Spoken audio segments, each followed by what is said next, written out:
பெரிய நகரத்தில் ஆதிஸ் என்ற இளைஞன் வாழ்ந்து வந்தான். அவனுக்கு இந்த உலகில் இருந்த ஒரே உறவு அவனது அப்பா மட்டுமே.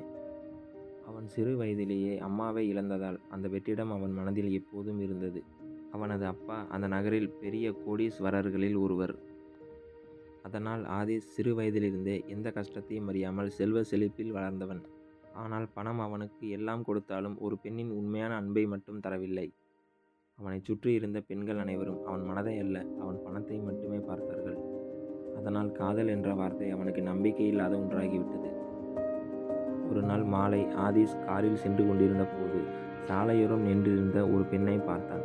மெல்ல தூறும் மழை, காற்றில் அசையும் கூந்தல், நீல நிற உடை அணிந்த அவள் சாலையை கடக்க நின்றிருந்தாள். ஆதிஸ் காரை மெதுவாக ஓரமாக நிறுத்தி இறங்கி அவளை பார்த்தபடி நின்றான். அவள் அவனை ஒரு கணமும் பார்க்கவில்லை. ஆனால் அவனை அறியாமலேயே அவன் மனதை முழுவதும் கவர்ந்து விட்டாள்.